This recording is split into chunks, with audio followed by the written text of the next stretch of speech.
Hello po mga kabahay, bali magandang hapon po sa inyong lahat. Bali nandito po tayo ngayon sa may Lower Antipolo, dito po sa Mayamot Antipolo para i-feature po ulit itong ating project. Bali previously po na-feature ko na to sa YouTube.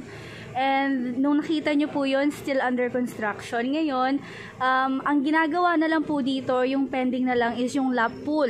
So makikita na natin yung kitchen area niya, tapos yung part dun sa pagpasok natin sa main door. Now, papasukin na natin tong part na to. Okay? Dito tayo. Pakita ko lang sa inyo yung facade ng bahay. Ayan.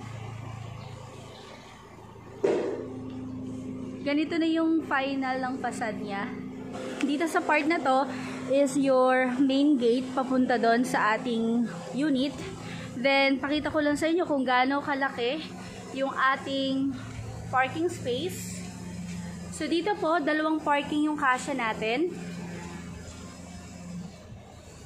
Tapos dito, pagpasok nyo, nandun yung ating lap pool, saka yung ating main door. So, bago tayo pumunta dyan, explore muna natin itong ating parking area, kung ano po yung makikita natin. So, first, meron po tayo dito. Ito, pwede po itong stock room, lagayan po ng mga automotive na gamit ninyo sa inyong sasakyan. Tapos, dito po is your main, this is your, maid's quarter. Okay, sa maid's quarter po, meron din siyang, alam ko, toilet and bath. Pasukin natin to. Naku, hindi ko mabuksan. Pero that's, toilet and bath. Dito sa ating, maid's quarter po. Now, dito naman po sa dulo ng ating parking area, meron po tayo ditong door, papunta po dun sa ating kitchen. And then, meron din po tayo ditong dirty kitchen. Yan. Okay? So, medyo marami pa pong materials, but very soon, mga ilang weeks na lang, mas malinis na po itong ma-feature natin. And sa mga nagtatanong po, binaha po ba itong property na to? Hindi po. Okay? Hindi po pumasok yung tubig dito sa location na to. Now, pero po dun sa may gate po, may tubig po doon nung Ulysses time. Binaha po yung gate doon. So, dito naman, since naka-elevate to, mas mataas pa rin tong location na to sa dulo, hindi po ito inabot. Pero still, naka-elevate pa rin to. At least kung if ever, may mas malakas o mas mataas na bagyo, no? Now, ito yung under construction pa natin. Before, hindi ko ito napakita sa videos ko. Pero ito na, makikita mo na yung lap pool. Yan. So, pababa daw po ito. Hanggang mga 5 meters na, boss. 5 meters kasing height ko na yun eh. Lunod na ako. Hindi pa man din ako marunong lumangoy. 5 meters, 5 feet. 5 feet po pala, sorry. 5 feet. So, ako po ay 5 feet and something, mga 0.1. So, kasing height ko na po pala to. Yan. So, ngayon, yung kanilang ginawang design, meron sila ditong bamboo, tapos may mga pin light dyan. So, mas maganda yung ambience mo kapag nagsaswimming ka. So, especially pag natapos to. So, right now, this is 18 million pesos. Isang tripping na ako dito, and hopefully, marami pang tripping para po mas makita natin, ma-market natin tong project natin na ito. Now, dito po tayo dumaan sa ating main door. Okay? So, ito po yung ating view. Pagpasok mo dyan, you still have an open space. Okay? Tapos, may sliding ka dito, papunta dito sa yung lap pool. Ayan. Pag may kapag may tubig na to, sarap mag-swimming. Masarap magpaalam sa owner na pwede bang patry. Diba? So, ito yung mga cabinets po ng ating, cabinets na ating kitchen. It's still ginagawa pa siya. But, ito, meron ng, yung half of the dining area natin ay almost tapos na yung tiles. So, makikita mo na yung yung ganda no at laki at design ng ating kitchen. Yan. Ganito kalawak po, no? So, you have your table here. Pwede ka maglagay ng table. Tapos, meron ka dyan counter. Then, dun sa likod, o dito po, that's, tagusan papunta po sa inyong parking area. Tingnan natin yung parking natin. Yun. Grabe, ang lakas ng hangin dito. Tingnan nyo po. Ano bang oras na ngayon? 2:30 na po. Okay. So, now po, punta tayo sa itaas. But before that, ipakita ko muna sa inyo, we have a toilet dito. Yan. And then, ito yung ating door. Ganda rin ang design ng door niya, no? Pakita natin yung design ng door. Mataas din yung height ng door. Okay. Then, ito po is yung papunta sa ating mga kwarto. Tapos, mamaya may roof deck to. So, kung nakita nyo na yung previously yung aking video, talagang namangha ako sa view ng Metro Manila at saka ng Rizal areas. Kaya, tara, puntahan natin yon. Now, akyat na tayo. Now, dito naman po tayo sa ating mga rooms. Okay? So, dito po, you have an entertainment area po or your living area din. Malawak din po siya. Tapos, meron din ditong entertainment rack. Tama po, foreman, no? Entertainment rack yan. Wow. So, yung design niya, nilagyan na ni seller ng entertainment rack dito sa part na to. Kasi nga sa baba, yung space na yun is for your dining, saka receiving area. But pagtaas mo, nandito na yung space mo for your living area po. Yan. Tapos, dito po sa side na to, you still have a balcony. Yan. Kalimitan dito sa design natin, puro mga balcony para at least makita mo yung yung view ng ating labas. Tapos, dito po, makikita mo rin yung view dito ng swimming pool. Ito po yung swimming pool na part. Yan. Alright. Now, after nyan, may dito po sa part na to, meron ditong dalawang rooms na pupuntahan natin. So, first, dito tayo sa ating master bedroom. Wow. May design na yung master bedroom. Noong nakaraan, hindi pa siya masyadong, wala pang masyadong design. But tingnan mo yung ceiling niya. May black na doon, saka white. Ang ganda ng combination. Diba? Tapos may rack ka na rin dito. Yan.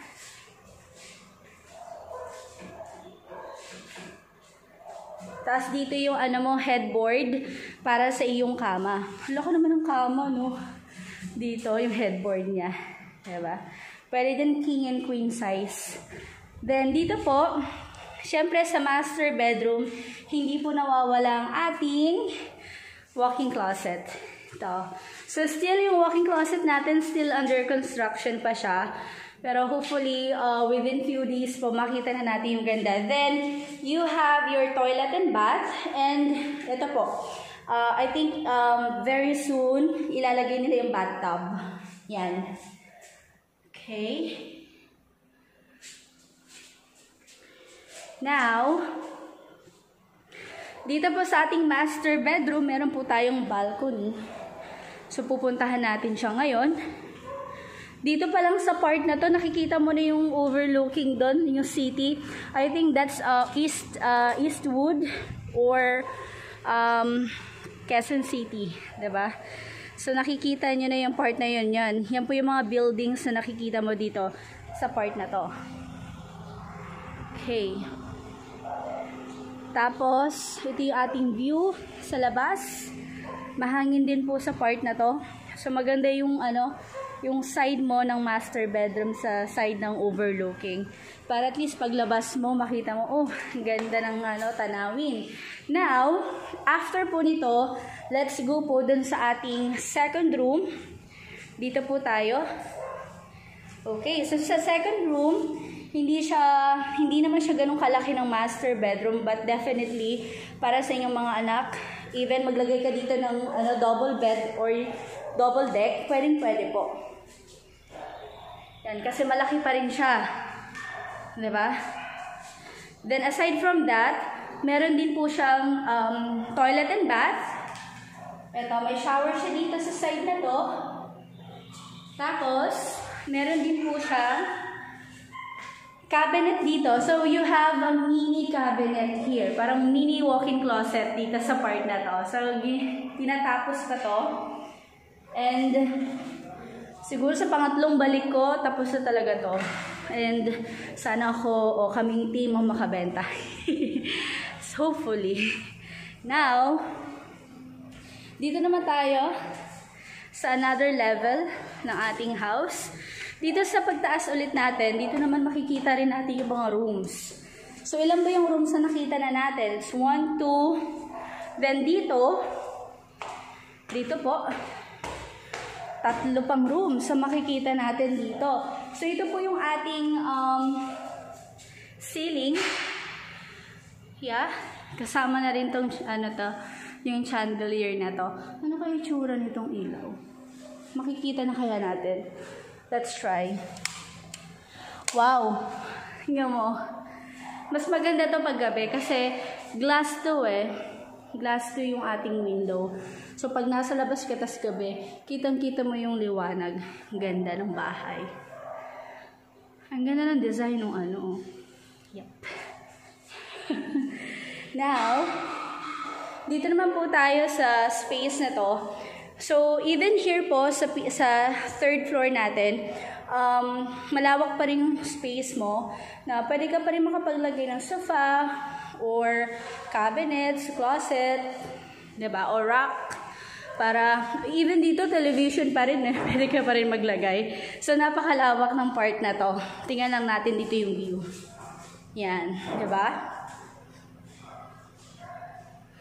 Tapos, dito, meron ka pa ring balcony. Sabi ko po sa inyo, hindi tayo mawawala ng balcony. Why? Because napakaganda po ng view natin dito sa part na to. Makikita mo lalo, kung makikita mo to ng personal, kitang-kita mo yung buildings. Tapos, ang hangin pa dito. Tingnan niyo po yung mga halaman dito. Yung ating saging, gumagalaw pa rin. Kasi mahangin nga po. Hala, may ship pala dun, oh. Yan. Okay. Now, after po nito, punta muna tayo sa 3 rooms. So, first, dito tayo. Okay.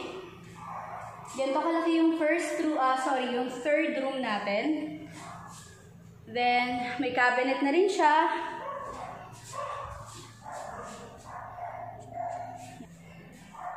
Tapos, meron din siyang toilet and bath. So, lahat may shower enclosure. Yan. Lahat ng toilet and bath dito. Tapos, hindi pa rin mawawala yung ating balcony. Diba? Sa ating mga room. So, after nandito tayo sa pang-apat natin na room. So, first, pagpasok mo, una mo makikita yung cabinet. Ganito kalaki yung cabinet natin. Diba? Yan. May mga divider na siya dito. Okay. Tapos, ganito po kalaki yung ating pang-apat na room. Diba? Tapos po, dito is your toilet and bath. So, lahat po ng rooms, merong sariling toilet and bath. Yan. Ito naman yung pang ilan na ba to? Pang 5. Yan.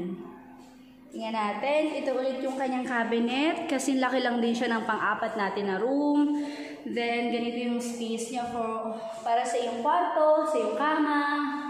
Yan. Tapos, meron din siya sariling toilet and bath dito sa area na to. Okay? Buksan nga natin ilaw. Yan. Para mas maliwanag nating makikita yung design ng tiles niya. Even yung shower head niya, ganyan yung design. Diba? Then, ito yung shower enclosure niya rin. Okay, patayin ko lang yung ilaw. Now, so ito na po.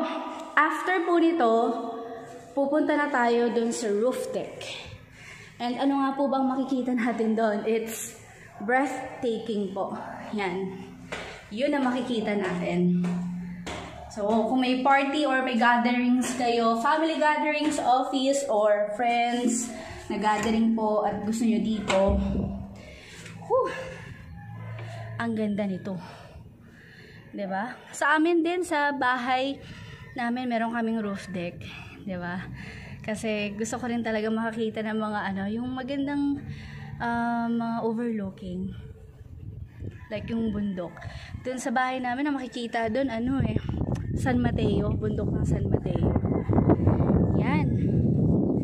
Dito sa area na to, alam ko sold out na yung mga lupa dito. So, pag mamayari yata to ng Santa Lucia, itong part na to. Okay. So, may kabayo pa doon. So, ito po yung ganito kalawak, yung ating roof deck. So, pwede ka pa rin maglagay dito ng mga yung kapag mainit ba, at least, yung bubong, 'di ba? Then, ito po yung view. Tingnan mo dito, almost from that side, sa Quezon City na yon until doon. I think that's, if I'm not mistaken, Eastwood yan. No? Kitang-kita mo doon. Isusum ko lang po. Yan. So, nakita niyo yung mga anino na yan. Dito, sa camera, medyo malabo. Pero kapag nakita mo siya in person, talagang ang ganda ng view. So, I think dun sa price niya na 18 million, sobrang worth it niya. Aside from that, aside from overlooking kasi, meron din siyang meron din siyang lap pool. Kasi kalimitan din ng mga buyers natin, gusto nila yung may lap pool may mga pool. Konting-konti lang talaga yung mga projects natin dito sa Rizal area na may pool.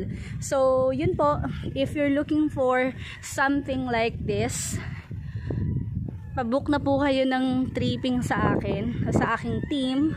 So, para mai-schedule natin yan. Okay? And yun po, wag nyo pong kalimutang mag-subscribe po sa aming channel, Mag-asawa. Maraming salamat. Goodbye. Thank you. Ito yung aking anino. Thank you po sa inyo lahat. Bye-bye.